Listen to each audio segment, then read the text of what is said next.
Hello दोस्तों, आज हम पॉलिटी का ना इम्पोर्टेंट टॉपिक पढ़ेंगे जो कि है आपको नीति आयोग। और जितना आयोग के बारे में ना सब आयोग देखेंगे तो इसमें फर्स्ट है नीति आयोग। तो नीति आयोग का हम लोग फुल फॉर्म पहले देखेंगे। नीति आयोग का फुल फॉर्म होता है national institute for transforming India.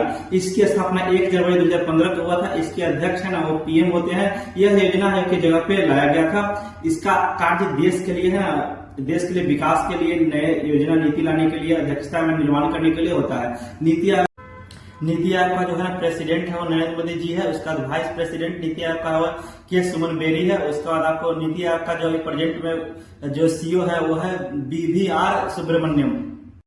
Second council पढ़ेंगे वो है एनडीसी। एनडीसी का पूर्ण होता है नेशनल डेवलपमेंट काउंसिल। इसकी स्थापना है 6 अगस्त 1952 को हुआ था। यह नीति आयोग के अनुषंगी संस्था है। यह देश के लिए है ना संतुलित विकास तथा नीति आयोग की सलाह पे अंतिम निर्णय देता है। उसके बाद इसे सुपर कैबिनेट भी कहा जाता है। इसकी अध्यक्षता है ना प्रधानमंत्री करता है। नेक्स्ट पॉइंट है आपको है वो है यूपीएससी, यानी कि यूपीएससी या पीएससी। तो यूपीएससी का फुल फॉर्म होता है union public service commission. Bharat में लोक लेखा की स्थापना है ना 1926 में किया गया था। यह एक संवैधानिक निकाय है। यूपीएससी सदस्यों की नियुक्ति है ना राष्ट्रपति करता है। इसके 1 अध्यक्ष होते हैं और 10 सदस्य होते हैं। इसमें इसकी अध्यक्षता है ना सदस्यों के कार्यकाल 6 वर्ष तक रहते हैं या 65 वर्ष तक कह सकते हैं, 65 वर्ष की आयु तक या 6 वर्ष। आर्टिकल 315 से 322 में लोक सेवा की चर्चा है। आर्टिकल 316 में है ना लोक सेवा आयोग यानी कि यूपीएससी तथा संयुक्त लोक सेवा आयोग की चर्चा है। उसके बाद आता है इसमें कदाचार में आरोप में यूपीएससी सदस्य या चेयरमैन को राष्ट्रपति द्वारा हटाया जा सकता है। यह कार्य संबंध रिपोर्ट राष्ट्रपति को सौंपता है।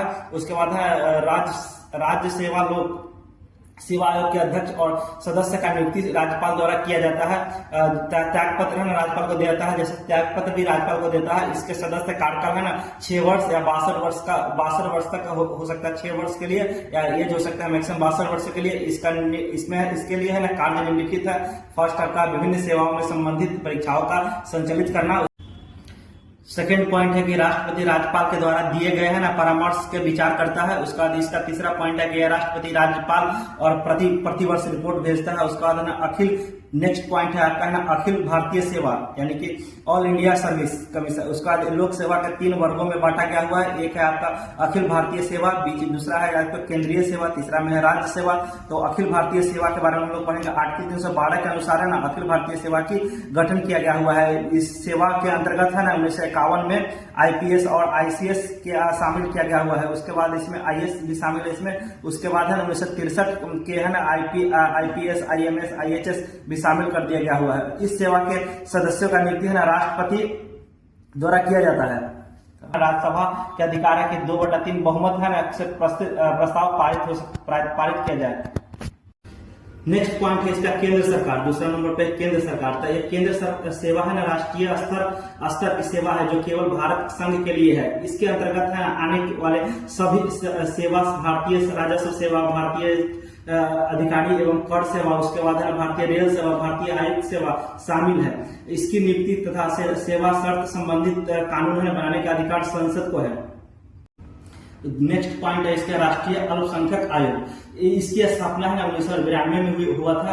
इसमें है 1 अध्यक्ष, 1 उपाध्यक्ष तथा 5 सदस्य होते हैं। इनकी नियुक्ति है केंद्र सरकार करती है। इसका कार्य भारत में अल्पसंख्यकों को पश्चात करना होता है तथा कल्याण के लिए उसको विभिन्न प्रकार का नीतिगत विधि सलाह देता है। उसके बाद है नेक्स्ट पॉइंट इसको ओबीसी आयोग के बारे में आएगा।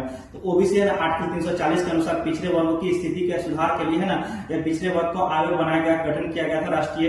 राष्ट्रपति द्वारा लागू किया गया हुआ है। यह अपना प्रतिवेदन राष्ट्रपति को देता है। इसकी आयोग की स्थापना है ना 1993 में किया गया था।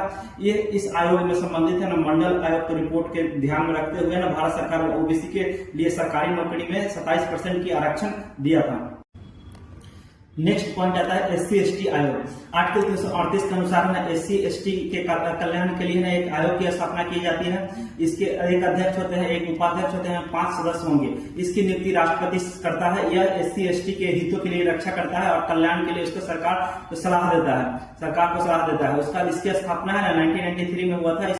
इसके अध्यक्ष है ना वो उच्च न्यायालय के सेवानिवृत्त न्यायाधीश होता है। इसमें है ना दो आपको सदस्य होते हैं जिसके आयोग में प्रयोग किया जाता है। इसमें स्वास्थ्य के रूप में है ना अल्पसंख्यक आयोग, SC/ST के आयोग के महिला आयोग के अध्यक्ष होते हैं। इसके बाद इस आयोग की नियुक्ति है ना कि एक समिति के द्वारा होती है, जिस समिति के अध्यक्ष प्रधानमंत्री होते हैं तथा समिति के सदस्य के रूप में लोकसभा के अध्यक्ष, राज्यसभा के उपसभापति एवं लोकसभा का विपक्ष का नेता होता है। इसके कार्य है ना मानव अधिकार के लिए हनन संबंधित मामलों को जांच करता है, मानव अधिकार इसका हनन संबंधित जांच करता है, मानव अधिकार के क्षेत्र के अनुसंधान करता है। यह SC/ST आयोग के अंदर